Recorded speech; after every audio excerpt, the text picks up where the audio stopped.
स्वयं भगवान कृष्ण के होश तब उड़ गए जब एक भक्त ने उन्हें केले के छिलके देकर कहा, लो भगवान, फल खा लो।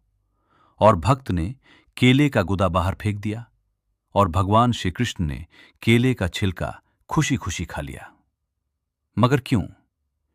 ये कथा है महाभारत के समय की। हस्तिनापुर के राजमहल में दासी की संतान विदुर का जन्म हुआ। राजमहल में जन्मा, लेकिन राजकुमार नहीं कहलाया।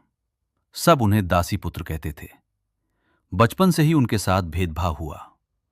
जहां बाकी राजकुमार हथियारों की शिक्षा लेते थे, वहीं विदुर ने धैर्य, नीति और धर्म सीखा। समय बीता और वही दासी पुत्र विदुर वस्तिनापुर का सबसे बुद्धिमान पुरुष बन गया। राजा नहीं बना, लेकिन महामंत्री बना। विदुर कभी अधर्म के सामने नहीं झुके। सभा में दुर्योधन की आंखों में आंख डालकर सच बोलते थे। एक दिन विदुर ने कहा, जो राजा अधर्म करता है वो अपने ही वंश का नाश करता है। ये बात दुर्योधन को चुभ गई। क्रोध में आकर उसने विदुर को राज्य से निकाल दिया। विदुर ने कोई विरोध नहीं किया, शांत भाव से राज्य छोड़कर चले गए।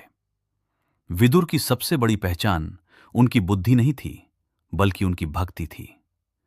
विदुर भगवान श्री कृष्ण के बहुत बड़े भक्त थे और भगवान श्री कृष्ण भी विदुर को अपना सच्चा भक्त मानते थे। महाभारत युद्ध से पहले श्री कृष्ण शांति दूत बनकर हस्तिनापुर आए। दुर्योधन ने उन्हें भव्य भोज का निमंत्रण दिया, लेकिन श्री कृष्ण ने कहा, जहां प्रेम नहीं वहां मेरा भोजन नहीं, और वे सीधे विदुर के घर चले गए, जहां न कोई महल था न राजसी व्यंजन, बस सच्ची भक्ति थी। उस समय विदुर घर पर नहीं थे। विदुरानी घबरा गईं। सामने स्वयं भगवान खड़े थे और घर बहुत साधारण। श्री कृष्ण मुस्कुराए और बोले, मां, मुझे बहुत भूख लगी है, कुछ खाने को दे दो। विदुरानी की आंखें भर आईं।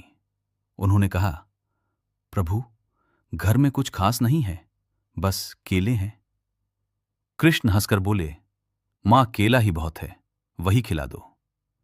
विदुरानी जल्दी जल्दी केले लाने लगी।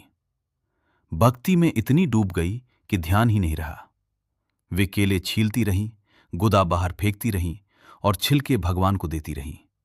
और भगवान श्री कृष्ण सब कुछ देख रहे थे, फिर भी प्रेम से छिलके खाते रहे। तभी विदुर लौटे।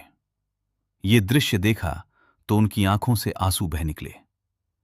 तब श्री कृष्ण ने कहा, आज मैंने केला नहीं, तुम्हारा प्रेम खाया है। भगवान को सोने का भोग नहीं चाहिए,